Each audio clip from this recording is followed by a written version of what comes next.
Kahapon po, itong si John Vic ay naglabas ng kanyang statement na hindi daw under attack ang Senado. So, yan po ang usap-usapan. And sabi ko sa inyo kahapon, doon sa mga nakasubaybay sa ating vlog, kahapon pa lang sinasabi ko na po, imposible. Imposible pong hindi under attack ang Senado kasi nasa SMNI po kami niyan. Mamaya ipapaliwanag ko po mabuti yan. So, alam ko more or less kung anong nangyari. Kaya nga, yung sinasabi ni John Vic na nakita sa CCTV, ang duda ko ron, chap-chap, tumama na naman si Coach Solly. Tumama na naman po tayo, hindi po sa pagmamalaki, pero kilala po kasi natin ang Remulla.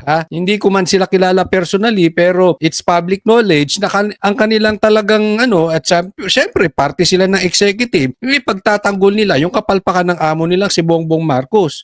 Anong sabi ko? Doon sa mga nakapanood, maglalabas ang Senado nung hindi na chap-chap na video at papatunayan nila niyari, kinatay itong video, itong CCTV. Pag-usapan po natin. Evidence points that there was no attack on the Senate. Naks. Ang puntong ito ng Department of Interior and Local Government matapos suriin ang mga kuha ng CCTV ng Senado noong May 13. Pinalagan ni suspended acting Senate Surgeon at Arms, Mau Aplasca.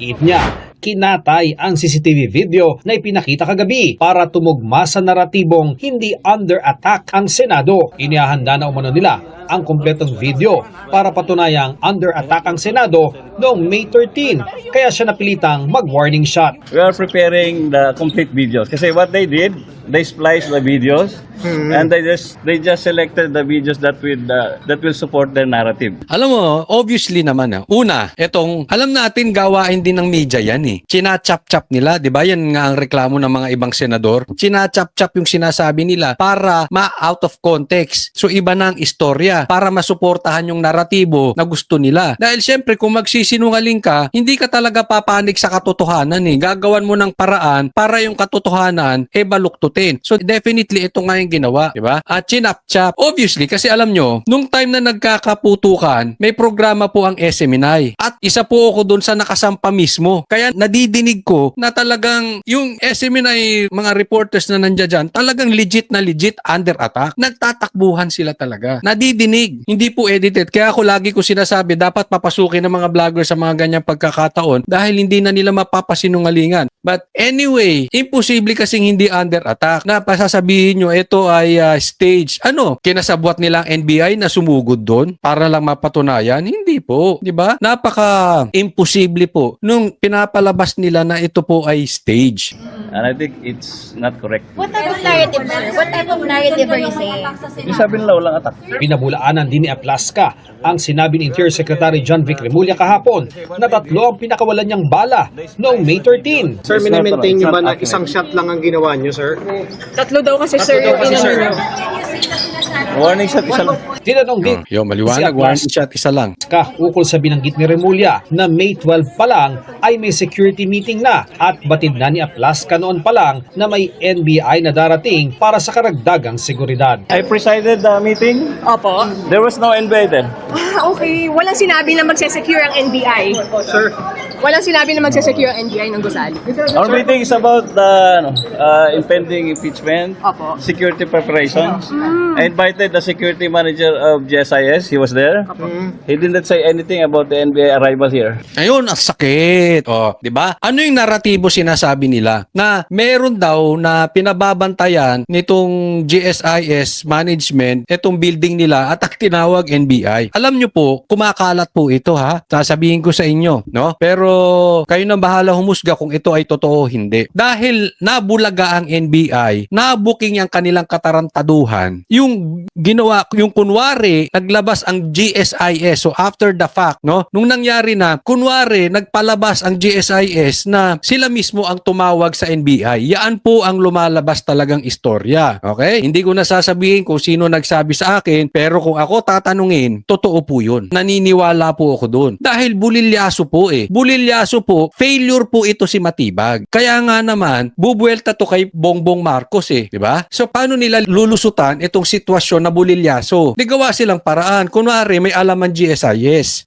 Sila mismo ang nagpatawag. Ano sinasabi ngayon ni Aplaska? Kamiting niya yung security, head ng security ng GSIS that day. Wala namang silang sinasabi na nagpatawag sila ng security o ng NBI. Doon pa lang, tatawag ka ng NBI para gwardyahan yung painting. Ano ba yung mga yan, security guard? Magpapatawag ka ng NBI para bantayan yung pagdidrill ng pinto. Ano ba yan, foreman? Kung ako tatanungin, ano ba? Gusto talaga ng NBI maging kontraktor, di ba? Pero ito seriously, ito ang problema natin. Grabe na po sa pagsisinungaling ang gobyerno. Specifically, itong executive department. Talaga naman, no? Pag tiningnan po natin, sabi nga ni Cayetano, sa 5 sinabi nitong si Matibag, 6 ang sablay. Hindi po dahil kumakampi tayo kay Cayetano, hindi po. Doon na lang sa warrant of arrest. Sabi ibibigay ni Matibag, until now wala pa. Ganyan na po kabulok ang gobyerno natin. Gusto nila mag-aresto pero ayaw ibigay yung warrant of arrest. Naiintindihan nyo? So ang dami talagang sablay ni Matibag. Tapos sinaklolohan pa ng ombudsman. Tapos ang presidente tahimik pa. Ito masakit. Kumukuntsa pa ba ang mainstream media? Alam mo, hiyang-hiya ako. Nagmamalaki kayo na kayo ang mga journalist, kayong mainstream media. Pero ang palpak ninyo, ang palpak nitong mainstream media natin ngayon. Well, anyway, sinabi nga ng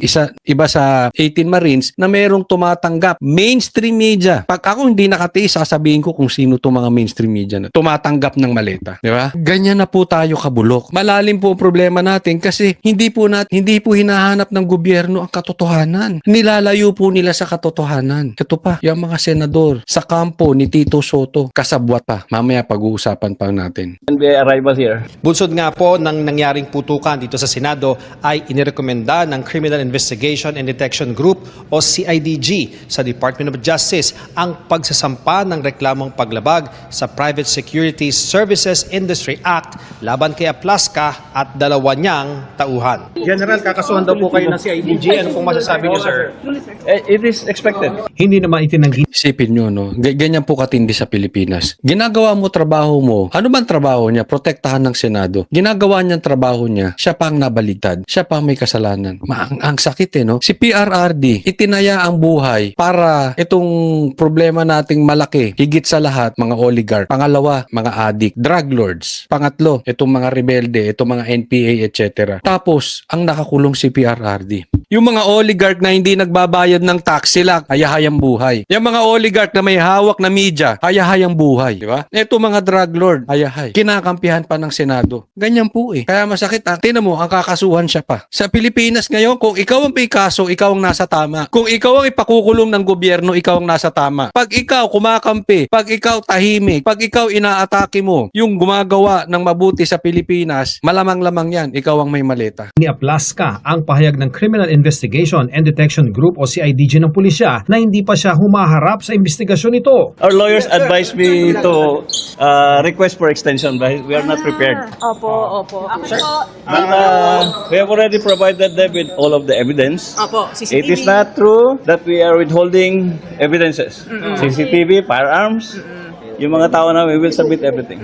Pero ngayon pa lang, lumalabas na sa investigasyon ng CIDG na lumabag sina Aplaska sa Rules of Engagement o tamang hakbang bago gumamit ng baril na nakatakda sa Private Security Services Industry Act. Sino nagsabi sa iyo na sila ang lumabag? Diba? Firearms shall be used only when there is imminent danger. Eminent po eminent. Oh, hindi ba eminent yun? Nakaharap mo, may baril. Anong gagawin mo? Titigan mo, ay, eto flower, oh. Hindi ba eminent? Hindi, kayo, sa tapat, sa loob ng bahay ninyo, meron may hawak ng Armalite. Hindi pa ba eminent yun? Ano bang klaseng gusto mong danger? Nakatutok sa ulo mo? O sinaksak ka na? Ano bang klaseng danger ang gusto mo? Ako sana, sir, wag mangyari sa inyo. Baka mamaya, pasukin kayo dyan sa bahay. O hindi po grave threat yan, ha? Wala po tayong planong gano'n. Pero wag sana mangyari na meron sa yung may papasok dyan na may armas tapos hindi mo sasabihin na imminent danger. Mag-aantay ka pa bang putukan ka? And in self-defense or defense of strangers. Supposed to be, hindi rin po dapat magkakaroon ng mga warning shots. Pero base sa mga CCTV footage, ayon sa CIDG, walang ginawang unlawful aggression ng NBI para paputukan sila ng warning shot ng USAA. The NBI agent was the one who was assaulted. Yung assault on a person in authorities ay kayang i-claim ng NBI on this. Yun lang. Kasi nga splice. Sir, hindi nyo ba alam na ang ibig sabihin ng kinatay? Antayin nyo lang po. Pero ako, yung sinasabi nyo, sir, with all due respect sa'yo, sir, pag nilabas yung kumpletong ebidensya ng CCTV at sinasabi nga yan ay chinap-chap, kinatay ni ni John Vic Remulla, manindiga ka sa sinasabi mo, ha? Baka pagpalit ni BP Sara, tapos sasabihin mo, ay, nawala ako, hindi ko lang kasi nasabi yung totoo eh. Anong klase kayo? Kaya nga kayo pulis, dahil ang ibig sabihin ng pulis ay to serve and to protect the people who cannot protect themselves. Hindi kayo po pwedeng matatakot. Ako yung sasabi lang, ha? Baka mamaya mabago kayo ng statement. Panindigan nyo yung statement niyan hanggang dulo. Situation. Bagaman di pa humaharap na i-turn over na ni Aplaska ang kanilang mga baril sa CIDG para isailalim sa ballistics examination. Ian Cruz. Ito ang tindi talaga ng ano. Ito si John Vic, trumaydor din eh, no? Inimbita nga siya para ayusin. Nang sa ganun, magkaroon ng patas na investigasyon. Pero wala eh. Pero ako, ine-expect ko yun eh. Remulla yan. What do you expect sa Remulla? Diba? Executive Department yan. Pero etong pelikula ha, aabangan nyo po ito. Ito ang itong pelikulang directed by Matibag. Walang binatbat. Walang binatbat yung mga pelikula ni Daryl Yap sa mga gustong imbentuhing pelikula nitong si Matibag. Di ba? Directed by Matibag, edited by John Vic. Ganyan po kalupit ang gobyerno natin.